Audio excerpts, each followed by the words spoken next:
Rekaman 2 jam yang mengguncang netizen. Semuanya bermula dari satu klaim besar yang langsung menyambar media sosial seperti petir. Wardatina Mawa mengaku memiliki rekaman CCTV berdurasi 2 jam yang disebut-sebut menampilkan interaksi mencurigakan antara suaminya, Insanul Fahmi, dan Inara Rusli. Publik langsung gempar karena durasinya bukan main, 2 jam penuh, angka yang bikin banyak orang bertanya-tanya, apa yang sebenarnya terjadi selama itu? Tapi yang membuat isu ini meledak bahkan bukan rekamannya, melainkan kenyataan bahwa video itu sampai sekarang belum ditampilkan ke publik. Yang ada hanyalah pernyataan, potongan informasi, dan deskripsi dari pihak yang mengaku melihat langsung. Di dunia digital, ketidakjelasan seperti ini justru bensin untuk api spekulasi. Dalam hitungan jam, nama Inara kembali merajai trending dan netizen berburu detil demi detil berharap ada fakta baru yang bisa menjelaskan kenapa sebuah rekaman bisa membuat satu keluarga angkat bicara dan satu publik geger seketika.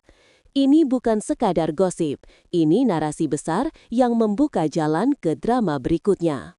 Dari rekan bisnis jadi sumber masalah. Wardatina memaparkan kisahnya dengan nada yakin bahwa hubungan antara Inara dan suaminya tidak berhenti di level profesional. Ia menyebut keduanya awalnya hanya rekan bisnis, lalu makin dekat lewat kegiatan kajian agama. Dari sinilah kecurigaannya tumbuh. Menurutnya, kedekatan itu berkembang terlalu cepat, muncul di waktu-waktu yang bagi seorang istri menimbulkan tanda tanya. Wardatina bahkan menggambarkan isi rekaman CCTV itu sebagai sesuatu yang tidak pantas, meski detailnya tidak pernah ia beberkan langsung ke publik. Klaim-klaim ini membuat publik terbelah. Sebagian menilai Wardatina hanya ingin membela rumah tangganya, sementara sebagian lain mulai mempertanyakan kebenaran hubungan yang terlihat begitu rapi namun kini retak oleh isu besar. Yang jelas, setiap langkah Wardatina di media membuat cerita ini semakin penuh tekanan. Dan ketika seorang istri menyatakan punya bukti yang dianggap sangat kuat, publik otomatis menaruh perhatian lebih. Tapi tanpa rekaman yang ditunjukkan, semuanya tetap berada di teritori abu-abu, tempat opini bekerja lebih cepat daripada fakta. Laporan polisi, bukti CCTV yang dibawa ke Polda. Puncak keseriusan kasus ini tampak ketika Wardatina melangkah ke Polda Metro Jaya membawa bukti berupa rekaman CCTV yang ia klaim menyimpan kejadian inti.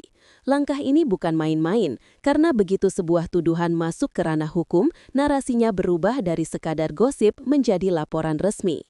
Penyidik pun mulai memeriksa isi laporan dan barang bukti yang dibawa. Namun hingga kini, publik tetap tidak bisa melihat rekaman itu.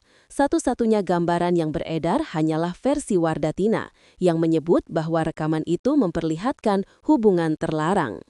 Tanpa akses langsung, netizen bergerak dari satu potongan berita ke potongan lainnya, mencoba menyusun ulang apa yang sebenarnya terjadi. Proses hukum yang berjalan lambat membuat ruang spekulasi semakin besar. Dan di negara yang sangat sensitif terhadap isu moral, laporan seperti ini langsung menjadi santapan empuk bagi semua platform sosial. Tapi tanpa transparansi, publik sebenarnya tetap berada jauh dari inti masalah, hanya bergerak mengikuti gema pernyataan pihak-pihak yang bersuara paling lantang. Netizen memburu rekaman 2 jam yang misterius. Begitu berita rekaman 2 jam itu mencuat, gelombang netizen langsung menyerbu semua platform. Kata kunci video 2 jam Inara melesat di mesin pencarian. Orang ingin tahu apakah video itu benar-benar ada, apa isinya, kenapa durasinya sepanjang itu. Tapi yang paling memicu rasa penasaran adalah fakta bahwa tidak ada satupun detik rekaman itu yang bocor ke publik. Di era digital, video viral biasanya tersebar dalam hitungan menit. Ketika sesuatu yang diklaim begitu besar justru tidak muncul, rasa ingin tahu berubah menjadi obsesi massal. Komunitas online mulai membuat teori, bahkan membandingkan dengan kasus-kasus viral sebelumnya yang terbukti tidak sesuai dengan rumor awal. Akibatnya, topik ini tidak sekadar jadi isu rumah tangga, melainkan fenomena yang bergerak seperti arus besar, menggulung opini publik dan membuat nama Inara kembali berada di pusat badai. Ketika informasi minim, tapi rasa penasaran maksimal, Publik menjadi kreator narasinya sendiri. Serangan netizen dan penutupan kolom komentar. Efek samping paling nyata dari isu besar di era digital adalah hujatan massal. Begitu nama Inara kembali disangkutkan dengan tuduhan berat, kolom komentarnya langsung banjir serangan, sampai akhirnya banyak yang ditutup untuk membatasi kericuhan. Fenomena ini sudah seperti pola tetap. Ketika isu besar muncul, publik tidak menunggu bukti lengkap untuk menentukan siapa yang salah. Mereka bergerak cepat, berbicara lantang, dan menekan pihak yang dianggap bertanggung jawab.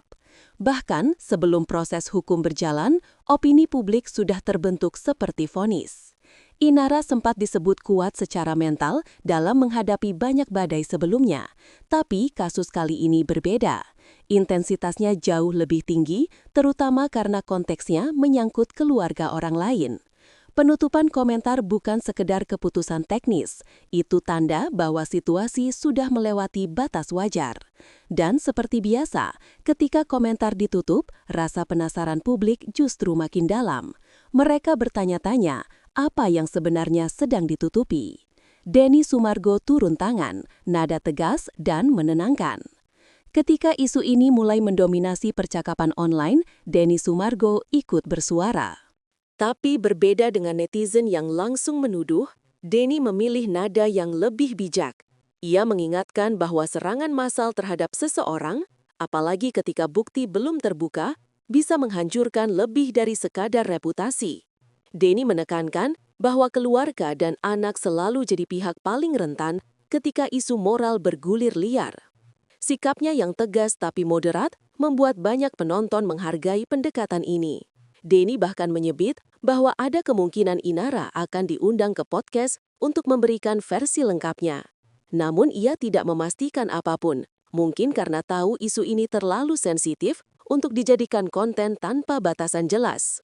Respons Denny menunjukkan bahwa tidak semua figur publik mau memperkeruh suasana. Beberapa memilih meredam daripada meledakan. Tapi tentu saja, bagi netizen yang lapar sensasi, kata-kata bijak seringkali kalah cepat dibanding drama. Dari korban ke tersangka publik. Inilah poin yang membuat isu ini melompat lebih jauh daripada sekadar gosip biasa. Inara sebelumnya dikenal sebagai korban dalam peristiwa rumah tangganya yang lama, seseorang yang mendapat simpati besar dari publik. Ketika narasi baru muncul dan menempatkannya sebagai sosok yang dituduh menjadi pihak ketiga dalam rumah tangga lain, publik mengalami apa yang bisa disebut cognitive shock. Perubahan citra yang begitu cepat membuat drama ini semakin menarik karena menantang persepsi lama orang tentang siapa Inara. Pendukung lama pun terbelah. Sebagian membela mati-matian, sementara sebagian lain mulai mempertanyakan apakah mereka selama ini tertipu oleh pencitraan. Dalam isu publik, perubahan narasi seperti ini adalah bahan bakar terkuat untuk viralitas. Ketika seseorang yang pernah dielu-elukan tiba-tiba ditarik ke posisi berlawanan, publik akan mengonsumsinya tanpa henti. Dan dalam kasus ini, pergantian peran terjadi begitu cepat, hingga tidak memberi ruang bagi siapapun untuk bernapas. Bahan bakar spekulasi. Semakin besar sebuah isu, semakin penting bukti visualnya. Tapi dalam cerita ini, bukti justru tidak pernah muncul ke publik. Ketiadaan rekaman itulah yang membuat rumor terus berkembang. Wardatina mengaku memiliki rekamannya, polisi memeriksa, tapi publik tidak mendapat akses apapun. Dalam ruang kosong seperti ini, teori liar tumbuh tanpa kendali. Ada yang percaya rekaman itu memang ada. Ada yang yakin itu hanya strategi emosional dari seorang istri yang terluka. Ada juga yang menuding media memperbesar cerita tanpa memverifikasi isi video. Setiap versi hidup berdampingan, dan publik memilih mana yang paling cocok dengan preferensi mereka. Ini membuat kasus ini berjalan di wilayah abu-abu yang sangat licin. Selama rekaman itu tidak muncul, publik tidak akan berhenti menebak. Dan di era ketika opini lebih cepat dibagikan daripada fakta, ketidakjelasan justru menjadi bahan bakar yang paling mematikan. Kenapa kasus ini meledak begitu cepat? Ada 3 alasan kenapa isu ini menghantam media sosial seperti badai. Pertama, tokohnya figur publik dengan basis simpati besar. Kedua, tudingan yang dilontarkan menyentuh ranah moral. topik yang selalu sensitif dan emosional bagi masyarakat. Ketiga, bukti yang disebut-sebut ada namun tidak pernah ditunjukkan. Kombinasi ini menciptakan perfect storm untuk viralitas. Orang tidak bisa menahan diri untuk berkomentar meski tanpa informasi lengkap. Media ikut mendorong, setiap platform berlomba memuat update sekecil apapun. Akhirnya, terbentuk ekosistem yang terus menghidupkan isu tanpa henti. Di tengah lautan opini itu, fakta justru menjadi barang langka. Kasus ini seperti pertandingan besar tanpa rekaman ulang. Semua orang meneriakan versi mereka sendiri. Dan semakin lama bukti asli tidak keluar, semakin besar ketegangan yang tercipta. Pertanyaan yang belum terjawab. Pada akhirnya, drama ini masih penuh lubang. Rekaman yang belum terlihat publik. Klarifikasi penuh belum terdengar dari semua pihak. Laporan hukum masih berjalan lambat. Yang pasti, opini sudah terlanjur terbentuk meski faktanya belum lengkap. Publik kini berada dalam situasi menunggu. Apakah rekaman itu akan dibuka? Apakah klaim Wardatina terbukti di meja hukum? Atau apakah narasi ini akan berubah lagi seperti drama sebelumnya? Satu hal yang jelas, di era ketika informasi bergerak lebih cepat daripada klarifikasi, reputasi siapapun bisa berubah hanya karena satu pernyataan. Kasus ini mengingatkan bahwa sebelum fakta lengkap keluar, semua orang sebenarnya masih berada di luar arena pertandingan. Dan pertanyaan terbesar yang tersisa adalah, apa yang sebenarnya terjadi dalam rekaman 2 jam itu jika memang ada?